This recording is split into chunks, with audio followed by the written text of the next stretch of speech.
কাজ করব না, আমি যার তার কাজ করি না। আমি সেই জায়গাতেই যাই যেই জায়গায় আমাকে প্রয়োজন। তোর পরিবার বা তোর বোনের সুস্থতার উসিলা হবার নির্দেশ যদি আমি পাই, তবেই আমি যাব কাজ করতে। আমার কাছে কেউ আসে না, আমি নিজে সেখানে যাই যেখানে উসিলা হিসেবে আমাকে প্রয়োজন হয়। বলছিলেন হুজুর। হুজুরের মুখ থেকে এসব কথা শুনে আমি আর আমার বন্ধু মাহিন হতাশ হয়ে সেখান থেকে চলে আসছিলাম। মাহিন আমার কাঁধে হাত দিয়ে বলল, বন্ধু, সব ঠিক হয়ে যাবে, অন্য কোনো হুজুরের কাছে যাই চল।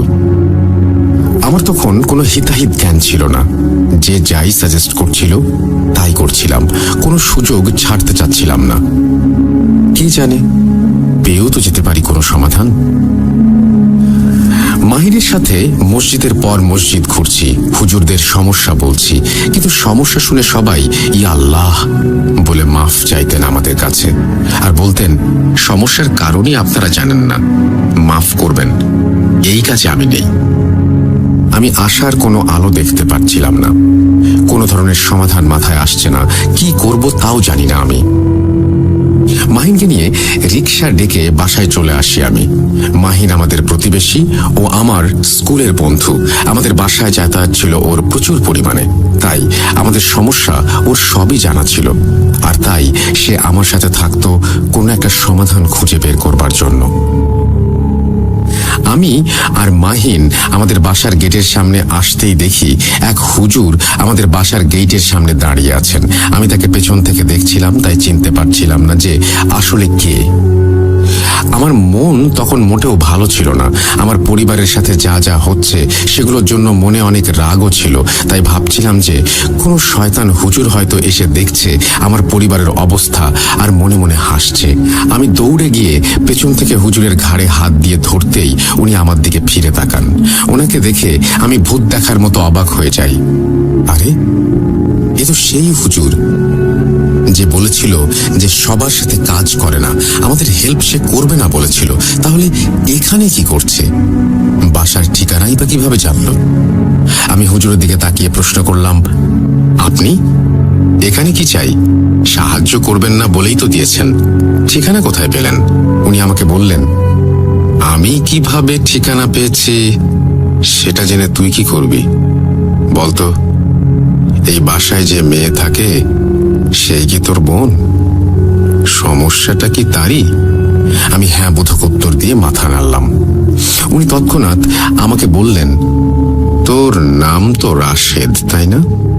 আচ্ছা শোন, আমি আগামী 5 দিন পর তোদের বাসায় আসব। এখনো সময় হয়নি তোর বোনের চিকিৎসা করার। সময় হোক, আমি আসব, আল্লাহ ভরসা বাবা। এই বলে উনি মাহিনের দিকে তাকান আর এরপর চলে যান সেখান থেকে। আমি ওনাকে পেছন থেকে ডাকতে থাকি, আরে হুজুর, হুজুর কোথায় যান? 5 দিন পর কেন আসবেন? আরে ভণ্ড নাকি, টাকা খাবার ধান্দা। আমার কথা শেষ হতে হতে হুজুর আস্তে আস্তে দূরে চলে যেতে লাগলেন। আমি হতভম্ব হয়ে যাই ঘটনার আকস্মিকতায়, আর মাহিনের দিকে তাকিয়ে দেখি তাকেও আমার মতো চিন্তিত দেখাচ্ছে। এরপর আমি আর মাহিন যে যার বাসায় চলে যাই। রাতের বেলা বাসায় ঢুকতেই আম্মু আব্বুর রুমে গিয়ে ওনাদের বলি যে এখনো কোনো সমাধান পাইনি। সেই হুজুরের কথা আম্মু আব্বুকে বলিনি, কারণ আমার মনে হয়েছে লোকটা পাগল, হয়তো আমাদের পিছু নিয়েছিল, তাই ঠিকানা জেনে গেছে, আর এখন হয়তো টাকা খাবার ধান্দা করছে আমাদের অসহায়ত্বের সুযোগ নিয়ে। আম্মু আব্বুর সাথে কথা বলে আমি আমার ভাগ্নে অর্থাৎ আমার বোনের ছেলেকে কোলে নিয়ে আমার রুমে চলে এলাম। আমার ভাগ্নের বয়স প্রায় 2.5 বছর, কিন্তু সে প্রায়ই তার মায়ের আদর থেকে বঞ্চিত। ভাগ্নেকে কোলে নিয়ে আমি আমার রুমে পায়চারি করছিলাম আর ভাবছিলাম যে কি হবে আমাদের আর আমার বোনের পরিবারের, আর আমার ভাগ্নেটারই বা কি হবে। ভাবতে ভাবতে দেখি আমার ভাগ্নে ঘুমিয়ে গেছে আমার কোলে। ভাগ্নেকে আমি রুমে দিয়ে এসে আমার বোনের রুমের দরজার সামনে দাঁড়াই। দরজাটা লক করা, কিন্তু কেন? বোনের রুমের দরজার ভেতর থেকে খুব ভারী গলার আবছা আওয়াজ পাচ্ছিলাম, তোর ক্ষমতা আছে আমাকে ধরে রাখার? সময় চলে আসছে, আর কিছুদিন বাকি, এরপর আবার শুনতে পেলাম হালকা গলার আওয়াজ, ইনশাআল্লাহ তোর সব ধোঁকা থেকে মুক্তি দেবেন আল্লাহ। এরপরেই আপুর রুমের থেকে চিৎকারের আওয়াজ শুনি আমি। মনে হচ্ছে কেউ যেন কাউকে এতই মারছে বা টর্চার করছে যে ব্যথায় সে এভাবে কাতরাচ্ছে আর চিৎকার করছে। আমি আপুর রুমের দরজা খুলে আপুর রুমের লাইট চালাতে গিয়ে দেখি আপু বিছানায় ঘুমাচ্ছেন। যদিও এই সমস্যা নতুন নয়, তারপরও আবারও অবাক হয়ে আমি ভাবতে থাকি, শব্দগুলো তাহলে কে করলো এতক্ষণ? আপু তো ঘুমাচ্ছে। ভাবতে ভাবতে আমি আপুর পাশে গিয়ে বসি, ওনার মাথায় হাত বুলিয়ে দিচ্ছিলাম আর ওনার পাশেই বিছানায় হেলান দিয়ে ঘুমিয়ে গিয়েছিলাম প্রায়। তখনই হঠাৎ আমার দম আটকে গেল আর কেউ আমার বাম কানের কাছে ফিসফিস করে বলতে লাগলো, 5 দিন, 5 দিন ওকে আসতে বারণ কর, না হলে তোর বোনের মতো অবস্থা করব। এরপরেই আমার ডান কানে শুনতে পেলাম, ভয় পেও না। এরপর আমার দম ফিরে আসছিল আর যে আমার ডান কানে কথা বলছিল মনে হচ্ছিল তার শ্বাসকেও রোধ করে রেখেছে। সে খুব স্ট্রাগল করতে করতে বলছিল, আল্লাহ, আল্লাহর ওপর ভরসা রাখো, কিচ্ছু হবে না।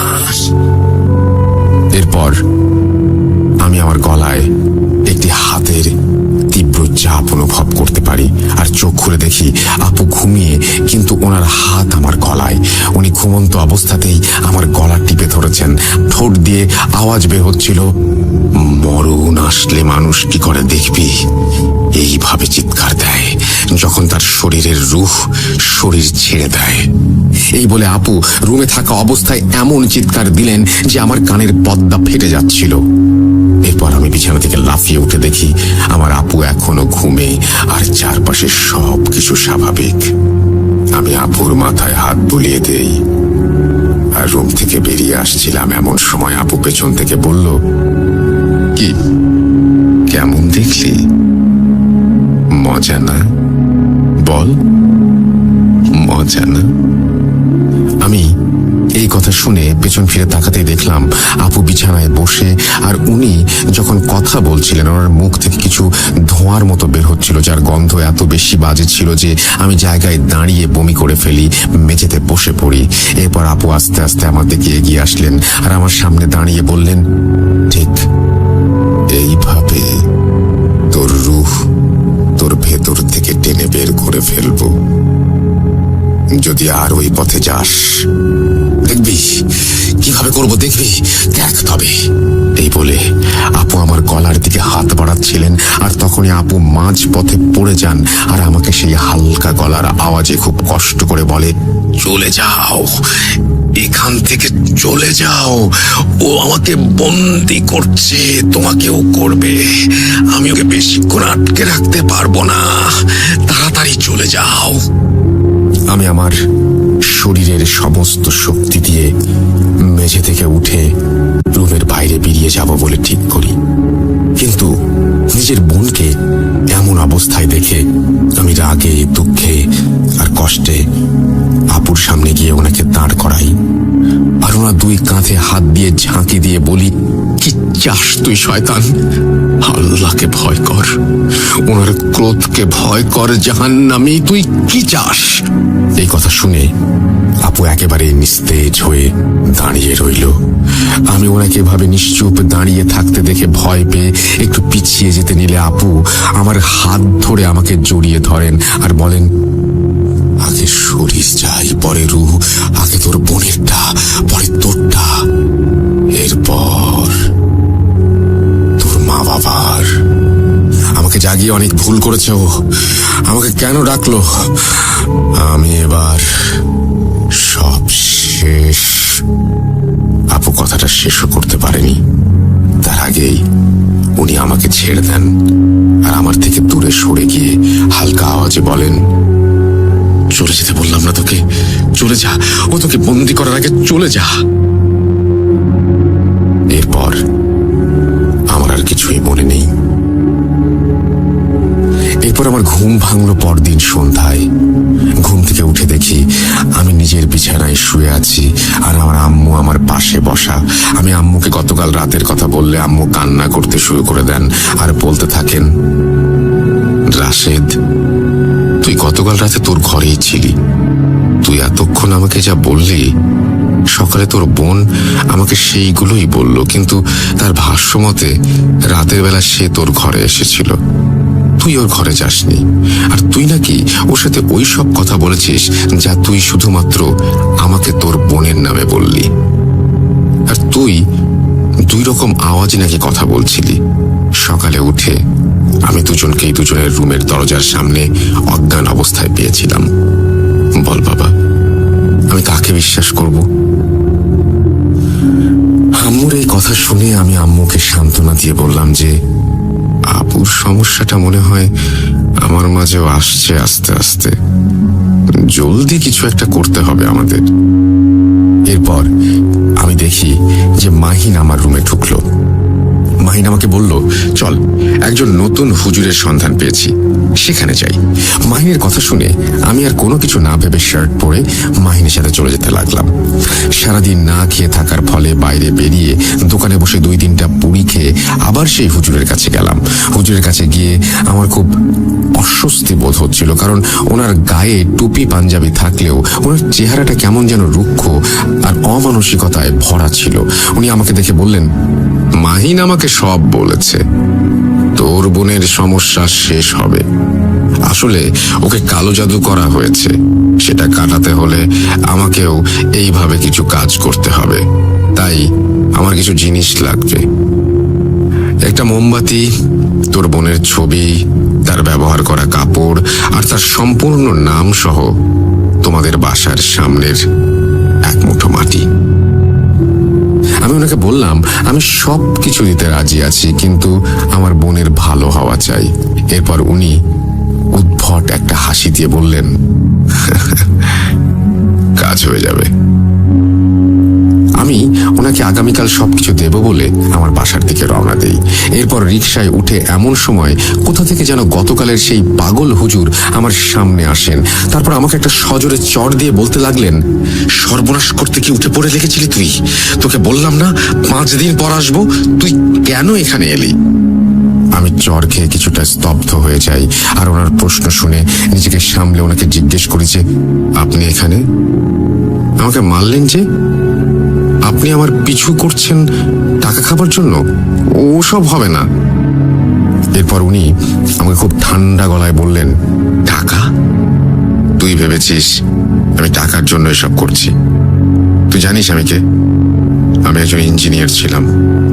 মা বাবাকে শয়তানের কাছে হারিয়ে এই দীক্ষা গ্রহণ করে মানুষকে সাহায্য করাই আমার কাজ এখন। টাকা? তুই আমাকে টাকা দিবি? তোর বোনের জীবনের মূল্যে কত টাকা দিবি আমাকে? টাকার কথা বলিস মূর্খ, কত টাকা দিবি তুই? ওনার কথা শুনে আমি কিছুটা ঠান্ডা হই। এর মাঝে মাহিন সেই হুজুরকে গালাগাল করতে থাকে, কারণ হুজুর আমাকে মেরেছিল। এরপর আমি মাহিনকে শান্ত হতে বললাম, আর হুজুর আমাদের বললেন, চল, তোদের নিয়ে সামনে এগোতে এগোতে তোর বোনের ঘটনা শুনবো। আয়, অনেককেই তো বলেছিস, আমাকে একবার বলে দেখ। এই বলে উনি আমাদের নিয়ে হাঁটতে শুরু করেন। আমিও ওনাকে বলতে চাচ্ছিলাম, আসলে হয়তো হালকা হতে চাচ্ছিলাম বা কোনো সমস্যার সমাধানের আশায়। সে যাই হোক, একটু সামনে যেতেই আমাদের সামনে একটি ভ্যান এলো। ভ্যানওয়ালাকে হুজুর সালাম দিয়ে বললেন, ভাইজান সামনে যাবেন? ভ্যানওয়ালা সালামের উত্তর দিয়ে আমাদের উঠে বসার ইশারা করলো। ভ্যানে উঠে হুজুর আমাকে বললেন, এবার বল, কি হয়েছে তোর বোনের? আমিও হুজুরকে বলতে লাগলাম, আমার বোনের নাম রিমা, আমার থেকে 3 বছরের বড়। আমি যখন ইন্টারমিডিয়েটে, তখন ওর বিয়ের জন্য পাত্র দেখা হচ্ছিল। আমার বোন খুব লক্ষ্মী আর ঘরোয়া টাইপের একজন মেয়ে, দেখতেও বেশ সুন্দর, কিন্তু কিছুতেই কোনো সম্বন্ধ বিয়ে অবধি করাচ্ছিল না। এভাবে 10 থেকে 12টা পাত্র দেখা শেষে আমার মা সিদ্ধান্ত নেন যে মসজিদের ইমামের কাছে আপুকে নিয়ে যাবেন দোয়া নিতে। ইমাম সাহেবের কাছে গেলে উনি আমাদের জানান যে আপুর ওপর বিয়ে বা জাদু করা থাকতে পারে বলে উনি সন্দেহ করছেন। উনি আমাদের কোরআন খতম দিতে বলেন এবং মাদ্রাসায় একবেলা খাওয়ানোর কথা বলেন আর 3টা মুরগি সদকা দিতে বলেন। হুজুরের কথা মতো কাজ করার প্রায় 20 দিনের মাথায় নতুন পাত্র এলো, দেখা হলো। এবার কোনো সমস্যা ছাড়াই বিয়ের কথা পাকাপাকি হয়ে গেল। এরপর আপুর বিয়ে হলো। বিয়ের পর আপুর দিনকাল ভালোই যাচ্ছিল, কিন্তু আমার দুলাভাইয়ের মতে আপু মাঝে মাঝেই আজব সব আচরণ করতেন। কখনো মাঝরাতে দুলাভাই ঘুম থেকে উঠে দেখতেন আপু ওনার দিকে শয়তানি দৃষ্টিতে তাকিয়ে আছেন, আর অন্ধকারে আপুর চোখ বিড়ালের মতো জলজল করছে। আর সে আমার দুলাভাইকে মাঝে মাঝে দিন গোনার মতো বলতো। আপুর কথাগুলো ছিল কিছুটা এমন: আর মাত্র 85 দিন, আমাকে আহ্বান করা হচ্ছে, আমি আসছি, মাত্র 85 দিন। এই বলে নাকি আপু অজ্ঞান হয়ে যেত অথবা পাশ ফিরে শুয়ে ঘুমিয়ে যেত। আমার দুলাভাই ব্যাপারটাকে বেশি একটা আমলে নিতেন না। মডার্ন যুগের ছেলে, তাই পাত্তা দিতেন না এসবে। ভাবতেন যে আপু হয়তো ঘুমের ঘুরে স্বপ্ন দেখছে আর এসব কথা বলছে। মাঝে মাঝে নাকি আপু ঘুম থেকে উঠে ফ্যাল ফ্যাল চোখে কাঁদো কাঁদো হয়ে দুলাভাইয়ের দিকে তাকিয়ে থাকতো আর বলতো, আমি আর বেশি দিন পারবো না, আপনারা দোয়া করেন যেন আল্লাহ রহম করেন। এই বলে নাকি সেও পাশ ফিরে শুয়ে ঘুমিয়ে যেত। ভাইয়া এই কথাগুলো একইভাবে পাত্তা দিতেন না। কিন্তু যত দিন যেতে লাগলো সমস্যা তত বাড়তে লাগলো। একদিন রাতের বেলা আমার দুলাভাইয়ের ফ্যামিলির সবার ঘুম ভাঙলো দুলাভাইয়ের বড় ভাইয়ের ছেলের চিৎকারে। তার চিৎকার শুনে সবাই ঘুম থেকে উঠে তাকে খুঁজতে থাকে, কিন্তু কোথাও খুঁজে পাওয়া যায় না। অনেক খোঁজার পর তাকে বাসায় না পেয়ে এলাকার আশেপাশে খুঁজে আপুর শ্বশুর বাড়ি ফিরলেন। তখন দেখলেন যে ওনার নাতি ডাইনিং এর মাঝে অচেতন হয়ে পড়ে আছে, আর তার মাথার মাঝে বড় করে কালো তিলক আঁকা। এরপর তাকে উঠানো হলো আর তাকে বিছানায় নিয়ে তার জ্ঞান ফেরানো হলো। সবাই তখন ওর কাছে দাঁড়িয়ে ছিল। সে ঘুম থেকে উঠেই আমার আপুকে দেখে জোরে চিৎকার দিয়ে কাঁদতে লাগলো। ওকে শান্ত করে সবাই যখন জিজ্ঞেস করলো যে কেন সে কাঁদছে আর কোথায় বা সে গিয়েছিল, উত্তরে সে গুছিয়ে কিছু বলতে পারেনি, কারণ তার বয়স তখন 10-এর বেশি নয়। খুব ঘুম পেয়েছিল। অগোছালো তার কথাগুলো যদি সাজানো হয় তবে তার মানে দাঁড়ায় যে রাতের বেলা বাথরুমে যাবার দরকার হলে সে বাথরুমে যাবে বলে উঠতে চাচ্ছিল। আর তখনই আমার আপু তার সামনে কোথা থেকে যেন চলে আসে। সে আপুর সাথে বাথরুমে যায়, কিন্তু আপু তাকে বাথরুমে নিয়ে গিয়ে তার হাত বেঁধে ফেলে আর একটি মোমবাতি জ্বালিয়ে পর সেটি আঙুল দিয়ে নিভিয়ে তার আঙুলে লাগা মোমবাতির কালি নাকি তার মাথায় লাগিয়েছিল। আর তাকে নাকি বলেছিল, কোরবানি বৃথা যাবে না, এই বয়সে কোরবানি হবি, তোর ভাগ্য খুব ভালো, আয়, যাস না, কোথায় নিয়ে যাচ্ছিস ওকে, চলে আয়, আয়, দিয়ে যা বলছি, কতদিন ভাবে পারবি, আয় বলছি। আপুর মুখে সব শুনে নাকি সে চিৎকার দিয়ে বাথরুমেই পড়ে যায়, কিন্তু সেখান থেকে ডাইনিংয়ে কিভাবে গেল তা সে জানে না। এরপর সবাই আমার আপুর দিকে প্রশ্নবোধক চিহ্ন মুখে তাকালে দুলাভাই আমার আপুকে ডিফেন্ড করার জন্য বললেন, আরে বাচ্চা যখন চিৎকার করলো তখন আমি আর রিমা দুজন মিলে একসাথে ঘুম থেকে উঠে ওকে খোঁজা শুরু করলাম না, তোমরাও তো দেখেছো, বাচ্চা হয়তো কোনো স্বপ্ন দেখেছে। দুলাভাইয়ের এই কথা শুনে কেউ কোনো প্রত্যুত্তর দিতে পারেনি। এরপর এক শুক্রবারে আমার দুলাভাই বাসায় ছিলেন। উনি মাগরিবের ওয়াক্তে মাগরিবের নামাজ পড়তে দাঁড়িয়ে গেলেন রুমে, আর বিছানায় আমার আপু ঘুমাচ্ছিলেন। ভাইয়া নামাজ পড়া শুরু করতেই নাকি আপুর ঘুম ভেঙে যায় এবং সে ভাইয়াকে ধাক্কা দিয়ে জায়নামাজ থেকে ফেলে দেয়। এরপর ভাইয়া নিজেকে সামলে নেন আর মেঝে থেকে উঠে আপুকে সজোরে চড় মারতে গিয়ে দেখেন আপু সেখানে নেই, বরং আপু বিছানাতেই ঘুমাচ্ছেন। এই দেখে ভাইয়ার মনে কিছুটা সন্দেহ হয় আর উনি আবার নামাজ পড়তে বসেন, কিন্তু আশ্চর্যজনকভাবে কোনোভাবেই উনি সূরা ফাতিহা মনে করতে পারছিলেন না। কোনো সূরাই যেন ওনার মাথায় আসছিল না, কিন্তু কিছুক্ষণের মাঝেই উনি নিজেকে হালকা আর স্বাভাবিক ফিল করেন আর সূরাও মনে পড়ে যায়। ভাইয়া কোনো রকমে ফরজ নামাজ শেষ করে রুম থেকে বেরিয়ে চলে যান এবং আপুর শ্বশুর বাড়িকে বিষয়টা জানান। ওনারা ওনাদের এলাকার মসজিদের হুজুরের সাথে যোগাযোগ করলে হুজুর জানান যে নতুন বিয়ে শাদী হলে মাঝে মাঝে খারাপ নজর পড়ে মানুষের ওপর। উনি এরপর দুলাভাইদের বাসায় গিয়ে বাসা বন্ধ করে দিয়ে এসে আপুকে পানি পড়া তেল পড়া দিয়ে চলে যান। পরের দিন রাতে হুজুর আবার দুলাভাইয়ের বাসায় আসেন আর আম্মুকে বলেন, আপনার ছেলের বউয়ের ওপর একটা কালো ছায়া আছে, কিন্তু কি সেটা কেন আপনার ছেলের বউয়ের ওপর বুঝতে পারছি না। আসলে আমি কবিরাজ নই তো, তাই এসব বিষয়ে খুব বেশি জ্ঞান নেই আমার। তবে আমি কিছু কাজ করে দিচ্ছি, দেখেন যদি সমাধান হয় তবে আল্লাহর মেহেরবানি। এই বলে উনি আপুর ব্যবহারের সমস্ত কাপড় নিয়ে আসতে বলেন এবং প্রত্যেকটা কাপড়ের কোণার অংশ একটু একটু করে পুড়িয়ে দেন এবং এক বালতি পানি পড়ে সেখানে কাপড়গুলো ধুইয়ে দিতে বলেন। এরপর যাবার সময় হুজুর বাড়ি বন্ধ করে দিয়ে যান। সমস্যার সমাধান হয়ে যায়। আপুর আর কোনো সমস্যা হচ্ছিল না, ভালোভাবেই দিন কাটছিল আপুর। অনেক দিন কেটে যায় মাঝখানে। আমরা এর মাঝে খবর পাই যে আমি মামা হতে যাচ্ছি, অর্থাৎ আমার আপু প্রেগন্যান্ট। এই খুশির খবর শুনে একদিন আমি ভাবলাম আপুর শ্বশুর বাড়ি ঘুরতে যাব। এই ভেবে আমি ব্যাগ গোছানো শুরু করে দিলাম। সেই সময় মাহিন আমাদের বাসায় আসে, আর আমি ঘুরতে যাব শুনে সেও আমার সাথে যেতে চায়। আসলে মাহিন আমার বন্ধু কম, ভাই বেশি ছিল, তাই আমি রাজি হয়ে যাই আর মাহিনকে নিয়ে আপুর ওখানে বেড়াতে যাই। আমি আর মাহিন কয়েকদিন আপুর বাসাতেই থেকে যাই। সবকিছু একেবারে ঠিকঠাক ছিল। 6 থেকে 7 দিন আপুর বাসায় থেকে আমি আর মাহিন ফিরে আসি। আসার সময় আপু আমার আর মাহিনের জন্য নতুন জামা কাপড় গিফট করেন আর মাহিনের বোনের জন্য এক সেট কানের দুল গিফট করেন। আমি ফিরে আসার কিছুদিন পর থেকে আপু অসুস্থ হতে লাগলেন। উনি নাকি প্রায় পেটে ব্যথা অনুভব করেন, কিন্তু মুখ দিয়ে 2-3 বার উহ বের করার সাথে সাথে নাকি ব্যথাটা গায়েব হয়ে যেত। যদিও প্রেগনেন্সিতে বিষয়টা খুব আনইউজুয়াল না। আপু বলতেন এই ব্যথা অন্যরকম ব্যথা। উনি ব্যথায় কাতরাতেন আর বলতেন কেউ আমার শরীরে সুই ফুটাচ্ছে। এতটুকু বলার পরেই ওনার ব্যথা হঠাৎই নাই হয়ে যেত। আস্তে আস্তে আপুর ডেলিভারির ডেট চলে আসে আর আপু আমাদের বাসায় চলে আসেন। আসলে আমার আপু আমার আম্মুর কাছে থাকতে চেয়েছিলেন ওনার ডেলিভারির সময়। আপু বাসায় আসার পরের দিন সন্ধ্যায় আমি আর আপু মিলে আপুর রুমে বসে গল্প করছিলাম। তখন মাহিন আমাদের বাসায় আসে এবং সে আমার সাথে যোগ দেয়। এরপর আমার আর মাহিনের সামনেই আপু আমার গলা টিপে ধরেন। হঠাৎ বলতে থাকেন, অনেক দিন অপেক্ষা করতে হলো, তোর কোনো দোষ নেই।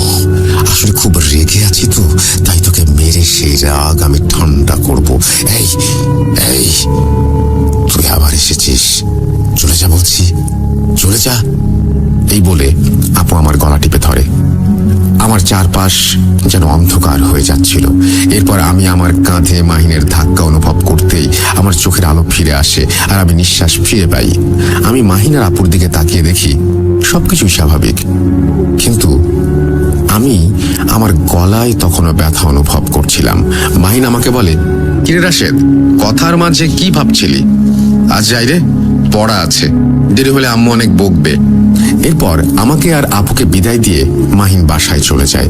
আমি এরপর বাথরুমে গিয়ে আয়নায় দেখি আমার গলায় আঙুলের ছাপ স্পষ্ট। আমি কিছুতেই মিলাতে পারছিলাম না যে কি থেকে কি হয়ে গেল আমার সাথে। সেদিন রাতে আমি আমার রুমে রাতের বেলা একাধিক ব্যক্তির হাঁটা চলার আওয়াজ শুনতে থাকি। ঘুমের মাঝে কেউ আমার কানের কাছে এসে ভারী গলায় বলতে থাকে, কতদিন ওকে সাহায্য করবি, কতদিন ওর সাহায্য নিয়ে বাঁচবি, আর বেশি দিন নাই, শেষ হবে, সব শেষ হবে। পরক্ষণেই আমার হালকা একটা আওয়াজ শুনতে পাই, ভয় পেও না, আমি আছি। কতদিন পারবো জানি না, কিন্তু আমি আছি, আল্লাহ ভরসা। ভোর হচ্ছে, ওঠো, নামাজ পড়ো, দোয়া করো। হালকা সেই কণ্ঠটা আমি শুনতে পাই। সেই কণ্ঠে যেন খুব কষ্ট নিয়ে এই কথাগুলো বলতে থাকে। এদিকে আম্মুকেও কিছু বলতে পারছিলাম না যে আমার সাথে কি হচ্ছে, কারণ আম্মু অলরেডি আপুকে নিয়ে ব্যস্ত। আর যতই ডেলিভারির ডেট আসছিল, আম্মু যেন ততই খুশি আর নার্ভাস, দুটোই হচ্ছিলেন একসাথে। এর মাঝে দেখতে দেখতে আপুর ডেলিভারির ডেট চলে আসে আর ফুটফুটে এক পুত্র সন্তানের জন্ম দেন আমার আব্বু।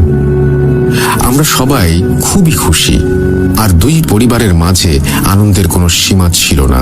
আমার ভাগ্নেকে নিয়ে আপু যখন বাসায় ফিরলেন, তখন আমি খেয়াল করতে পারলাম যে আমার ভাগ্নে আমার আপুর কাছে গেলেই কান্নাকাটি করে আর অন্য সবার কোলে চুপ থাকতো। আপুর কোলে বসে সে খেতেও চাইতো না, কাঁদতে থাকতো। এই সমস্যাটা সন্ধ্যার পর বেশি দেখা যেত। যদিও বিষয়টা স্বাভাবিক মনে হতো না আমাদের, তবুও বেশি একটা আমলে নেই না বিষয়টা। এরপর আপু তার শ্বশুর বাড়ি ফিরে যান আর আমার ভাগ্নেকে নিয়ে যান। ফিরে যাওয়ার পরে আপু যেন নিজেকে পুরোপুরি বদলে ফেলেন আর নতুন করে অন্যরকম এক মানুষ হয়ে যান। আপু সবসময় সাদা কাপড় পরতেন, রুম থেকে কখনোই বের হতেন না, খাওয়া দাওয়া করতেন না ভালো করে। এদিকে আমার ভাগ্নে খুবই ছোট, তাই আপুর খাওয়া দাওয়া না করার ফলে আমার ভাগ্নেরও খাওয়া দাওয়া হচ্ছিল না ভালো করে।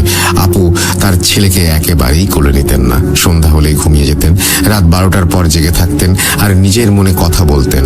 সকালে যদি ওনাকে জিজ্ঞেস করা হতো যে উনি কি বলছিলেন বিড়বিড় করে, তখন উনি বলতেন যে ওনার কিছু মনে নেই। একদিন আমার দুলাভাই রাতের বেলা ঘুমাচ্ছিলেন, আপু যথারীতি সজাগ। দুলাভাই আপুকে ঘুমাতে বলতেই আপু ওনার গলা টিপে ধরেন আর বলেন, তোর আজও এত সাহস, আমাকে হুকুম করছিস? তোর আর তোর পরিবারের সাথে আমার কোনো লেনাদেনা নেই, আমাকে আমার মতোই থাকতে দে, নাইলে তোর বংশে লাশের স্তূপ বানিয়ে দেব। এই কথা বলা শেষ করে আপু আমার দুলাভাইয়ের গলা ছেড়ে দিয়ে বলেন, আমাকে মাফ করবেন, আমি আর পারছি না, আমাকে সাহায্য করুন। এই বলে নাকি আপু অজ্ঞান হয়ে যায়।